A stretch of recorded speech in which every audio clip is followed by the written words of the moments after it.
Hola, mi nombre es Natalia Castillo, soy enfermera y los invito a revisar esta cápsula de obstrucción intestinal. La obstrucción intestinal consiste en la detención del tránsito intestinal de forma completa y persistente en algún punto del intestino delgado o grueso. Cuando no sea completa o persistente, hablaremos de suboclusión intestinal.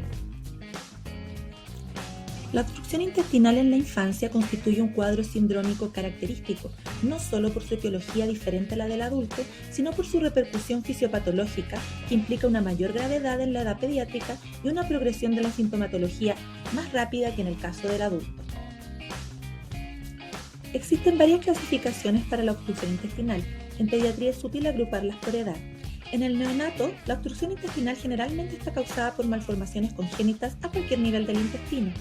En el niño mayor, las causas suelen ser adquiridas, entre ellas están las adherencias postoperatorias, las hernias y la invaginación intestinal.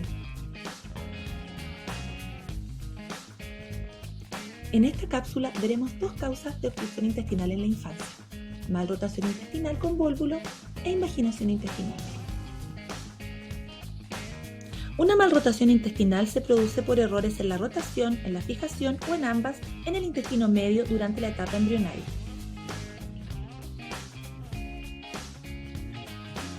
Lo primero que debemos recordar es el desarrollo embrionario.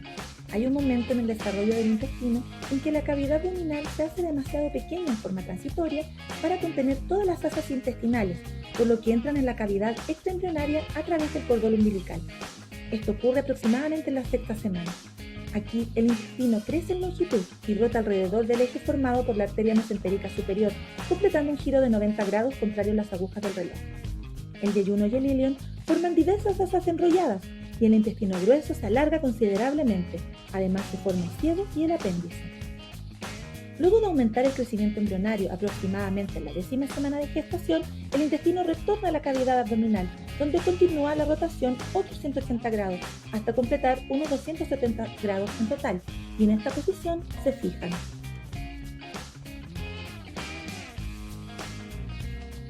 La malrotación intestinal corresponde a cualquier alteración en el proceso que acabamos de ver. Existe un amplio espectro de alteraciones, desde una rotación incompleta mínima hasta una no rotación del intestino. El intestino, al no estar fijo o tener una fijación inadecuada, corre el riesgo de rotarse. El término vólvulo deriva del latín volvere, que significa enrollarse. En el tracto digestivo se refiere a una estructura que se enrolla anormalmente sobre su meso, y sus síntomas resultan de la obstrucción de la luz intestinal y de la falta de irrigación sanguínea, que puede provocar isquemia y necrosis. Las alteraciones de la rotación intestinal se presentan en 1 de cada 500 recién nacidos vivos. La mortalidad asociada a vólvulo intestinal va desde el 2 al 24%. Hasta un 60% de estos pacientes pueden tener asociada otra malformación, como atresia duodenal, malformaciones cardíacas, esplénicas o hepáticas. La mayoría de estos pacientes presentan síntomas dentro de la primera semana de vida y un 75% de los pacientes son diagnosticados dentro del primer año. La presentación clínica puede ser aguda o crónica dependiendo del tipo de malrotación que exista. En el periodo neonatal en general es aguda y se manifiesta por residuos y vómitos biliosos tempranos, obstrucción intestinal por vías de Ladd, por ejemplo. Si hay un vólvulo intestinal, aparece dolor abdominal, compromiso del estado general y distensión abdominal variable. Puede presentar sangramiento intestinal. Estos pacientes siempre son una urgencia quirúrgica. Además de la sintomatología, el estudio imagenológico puede prestar alguna ayuda al diagnóstico. Una radiografía de abdomen simple no es especialmente útil en etapas tempranas de volvulación. La forma más confiable de confirmar la sospecha diagnóstica de malrotación y vólvulo es con un estudio contrastado de intestino proximal. En este se puede observar la ausencia de la sed duodenal con el ángulo de Treitz más bajo que el píloro y a la derecha de la línea media. En caso de vólvulo, se puede apreciar la rotación espiral del intestino en forma de sacacorcho. Un enema varitado en general se utiliza para ubicar anatómicamente la posición alta del ciego, y una ecografía generalmente se realiza para identificar la anatomía de la arteria y la vena mesentéricas superiores. El manejo del vólvulo es quirúrgico con la llamada cirugía de Ladd. El objetivo principal es resolver el vólvulo intestinal y liberar las adherencias, luego fijar con puntos para evitar que se vuelva a producir el vólvulo. Como el apéndice queda al lado izquierdo, se realiza apendicectomía. Actualmente se puede realizar por vía laparoscópica. Solo en caso de necrosis intestinal o de que se haga difícil la desvolvulación del intestino, se realiza una laparotomía. Algunas veces es necesario reexplorar el intestino a las 24 o 48 horas para definir zonas viables de intestino y evitar una resección masiva. Dentro de las complicaciones posquirúrgicas que se pueden presentar, tenemos la dismotilidad intestinal neurogénica, mala absorción con diarrea, síndrome del intestino corto por resecciones, riesgo de invaginación intestinal, recurrencia del vólvulo y mortalidad asociada a peritonitis por necrosis intestinal.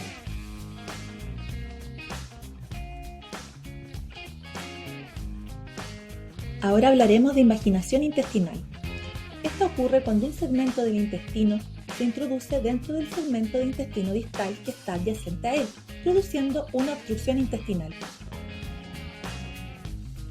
La invaginación intestinal es una de las emergencias quirúrgicas más frecuentes en menores de 2 años. Su incidencia varía entre 1 a 4 cada 1000 recién nacidos vivos.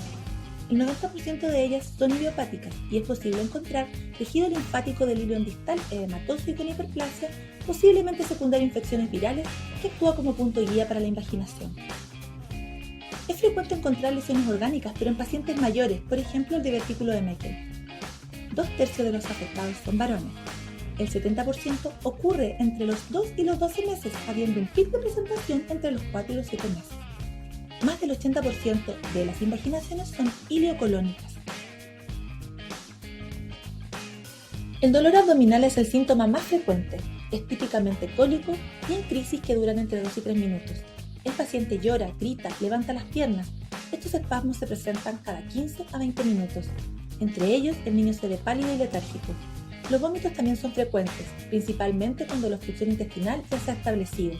También se puede palpar una masa abdominal en el hipocondrio derecho o epigastrio. Puede palparse cerca del 50% de los pacientes. Hay también cambios en el tránsito intestinal. Puede aparecer diarrea de poca cuantía al inicio de los síntomas. Cerca de la mitad de los pacientes pueden presentar una diarrea mucosa con estrías de sangre que se caracteriza como jalea de grosellas o mermelada de frambuesa. Cuando el cuadro progresa, los pacientes se pueden ver muy comprometidos, tener el abdomen distendido, estar muy decaídos, taquicárdicos, deshidratados y presentar fiebre, pero estos ya son signos tardíos. Ante la sospecha de invaginación intestinal está indicada la ecografía abdominal, un estudio de imagen no irradiante que permite hacer el diagnóstico en la mayoría de los casos. Tiene una sensibilidad entre el 98 y el 100%. El aspecto ecográfico de la invaginación es característico. Se ve una masa formada por las asas del intestino comprometido, en el corte longitudinal tiene la forma de riñón y en el corte transversal tiene la forma de un tablero de tirol blanco o target, que son múltiples anillos concéntricos.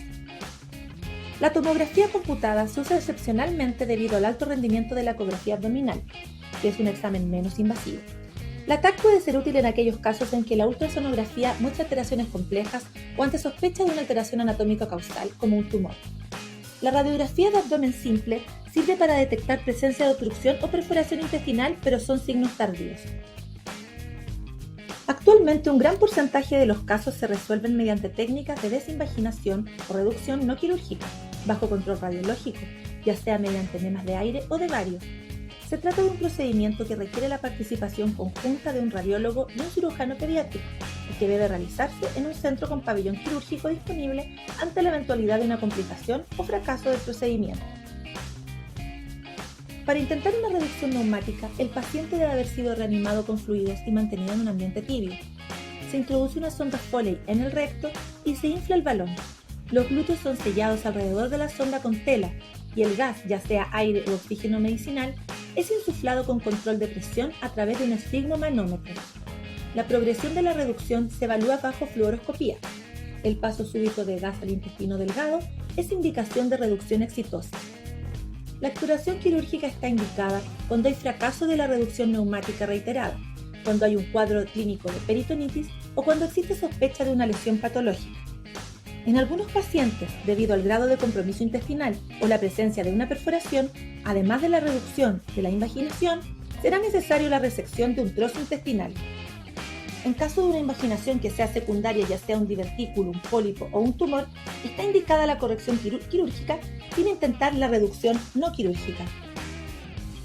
No se han comunicado muertes relacionadas con la reducción no quirúrgica. La complicación más severa es la perforación intestinal, observada entre el 0,7 y el 3% de los pacientes. La perforación ocurre generalmente en áreas donde ya existe compromiso importante o necrosis de la mucosa intestinal, pero también puede ocurrir en colon sano debido a una sobredistensión distal a la invaginación. Se trata de la complicación más común en aquellos pacientes que ya cursan con obstrucción intestinal al momento del diagnóstico o en aquellos casos en que la evolución clínica ha sido prolongada. Y bien, ya estamos llegando al final de la cápsula de obstrucción intestinal. Los invito a seguir profundizando con su material complementario.